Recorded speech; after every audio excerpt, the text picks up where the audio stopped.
The Chinese have the largest selection of EVs on the planet. With so much choice and insanely affordable prices, it might come as a bit of a shock to discover that the new Tesla Model Y has just reclaimed the #1 best-selling SUV crown in China for May. Not regaining the best-selling overall car just yet in China, but SUV. Still, amongst an enormous amount of electric competitors, could it be that the Chinese know something that we don't about their homegrown cheaper offerings? We'll get back to that later, but there's something a little darker I want to discuss. Now, you know me, not one to speculate often, but I can't help but wonder. You know how the mainstream media has vilified EVs to the point of absurdity? You know, too heavy for bridges, always on fire, too expensive, no vroom vroom noises for the cavemen within us all. All nonsense and of course easily debunked, but hear me out. The woke left and supposed environmentalists have been somewhat successfully programmed and turned off Tesla.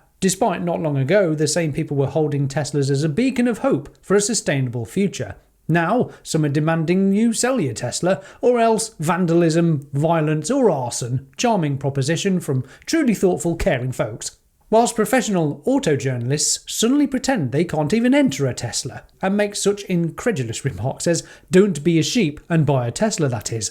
Maybe Tesla are partly to blame for this, for not whining and dining auto journalists in anywhere near the same manner that they are used to. Free business class flights, bring your family, posh hotels and events. And by the way, there's an electric car we want you to speak highly of, if you want to keep being invited, that is. Then there are the brainwashed Luddites who are against battery energy storage systems being anywhere near their village. Add to that the hippie tree people that were living in their own filth, pretending to care about a pine tree plantation destined for cardboard production around Giga Berlin. The coordinated attacks against Elon Musk and Tesla have been extraordinary to watch and witness, and hopefully by now my audience sees that most headline reading folks suck it up and regurgitate that same nonsense that they are fed with clockwork precision. Thank goodness for independent journalism and X.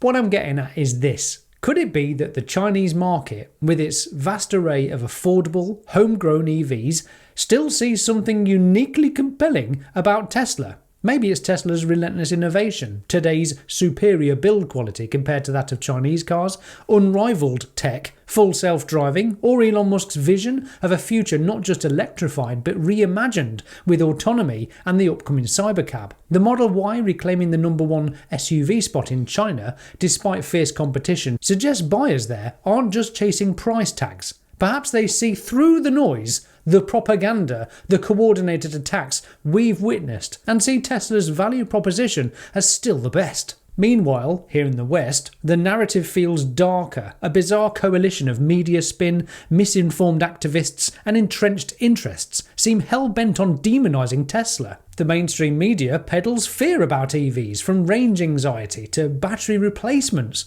while so-called progressives turn on Tesla. Even auto journalists of late seem to be scared of talking positively about Tesla, for fear of what the woke mob might say or do. Are auto journalists too cosy with legacy automakers, so snub Tesla for not playing the whining and dining game? It's almost as if the goal isn't to slow Tesla, but to discredit the entire company from every angle. Slightly conspiratorial perhaps, but it does feel like a coordinated effort to undermine the company. I guess the right question to ask is this. Hi Grok, give me a brief list of the industries and companies with the most to lose from Tesla's success. Legacy automakers, companies, General Motors, Ford, Volkswagen, Toyota, Stellantis. Obviously massive global players with everything to lose. But it's not just the big five. This post from Graham Cobb really hits home. Nissan is in its death throes. Honda is reducing its EV ambitions. Mazda hasn't done EVs seriously and won't until 2026, and then that'll be a Shangang Automobiles car with a Mazda face sellotaped on. Ford may go bankrupt. Volkswagen is in difficulties. Toyota is the most indebted company in the world. BYD lied about its sales data and has an enormous workforce to pay. Profit margins are slimmer than Kate Moss. Stellantis are struggling and have replaced their CEO. GM has been mismanaged and are not leading in EVs in 2025 as Mary Barra suggested back in 2020.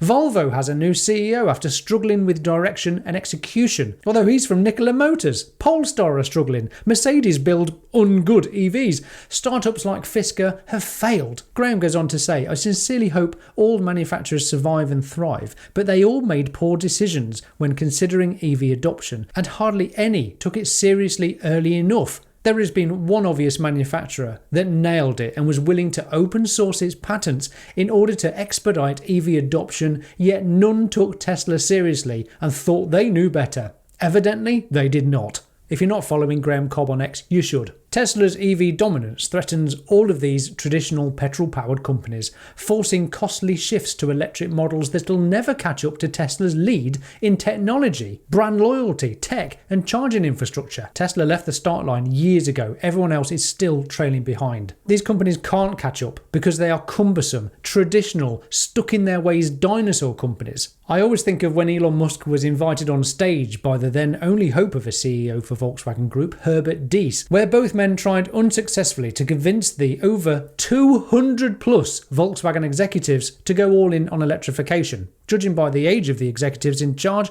perhaps they were more interested in receiving a nice fat retirement check someday rather than risking it all after listening to such a radical visionary in Elon Musk. Just a hunch, and maybe more engineers and less managers might help. Who else might prefer to keep business as usual? Oil and gas industry companies, ExxonMobil, Shell, BP, Chevron. Why? If more people buy EVs, demand for oil and gas drops, cutting into the industry's profits from fuel sales. Tesla's push for renewable energy like solar and battery storage also challenges their business. Now, on one hand, humanity could not have thrived and survived if not for the fossil fuel industry, giving us heat and power. On the other hand, the industry has also pulled some pretty shady moves in the past, hasn't it? Like this, climate denial campaigns, funding think tanks and studies in the early 1990s to 2000s to downplay or deny climate change despite internal research showing fossil fuels' impact. Lobbying against renewables, spending billions to influence politicians and block policies supporting clean energy like solar and wind to protect oil and gas markets. Oil spills and cover-ups, mishandling disasters like the 2010 BP Deepwater Horizon spill, with inadequate response and minimised reporting of environmental damage. And finally, misleading greenwashing, advertising green initiatives like carbon capture while still heavily investing in fossil fuel extraction and burning. You know, that sort of shady behaviour. Next up, what on earth could auto dealerships have to lose? Tesla's direct-to-customer sales model bypasses traditional dealerships, threatening their revenue from car sales, financing and service. As a car salesman, pushing an EV is a really dumb move. Sell an ICE car, an internal combustion engine car, and they're back regularly, racking up service and maintenance fees. Although I've heard that some dealers still manage to convince or even force its EV customers to regularly have their car serviced. There's nothing in an EV but an unserviceable electric motor and an unserviceable slab of batteries. What are you going to do? Kick the tyres and fill up the windscreen wash? £800 please! So cheeky. Internal combustion engine parts suppliers, companies like Bosch, Magna, Continental and Denso. How do Tesla and EVs damage them? EVs rely on fewer moving parts, reduced demand for traditional engine components like transmissions and exhaust systems.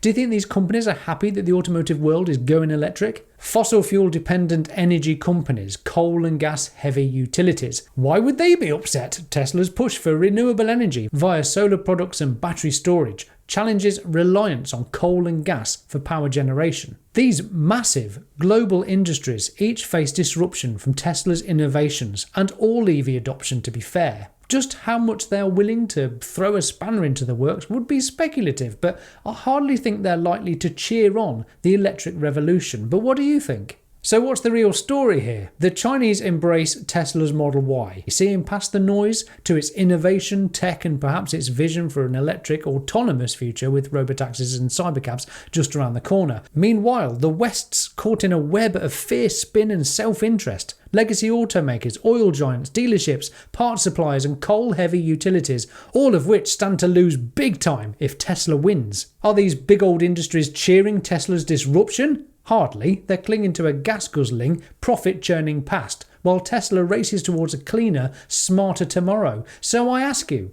is this just about cars or a fight for the future? Will humanity lead into progress like China seems to do, or let shady tactics and dinosaur mindsets stall the electric revolution? You tell me, drop your thoughts below. And if you want to help me and my channel and join my amazing community of patrons, please do consider joining for as little as $1 a month and you get loads of extra bonus content from me. And here's a video that YouTube thinks you'll like next. Click away. I'm Will, this is the Tesla Jigsaw. Thank you patrons, thank you for watching. Bye for now.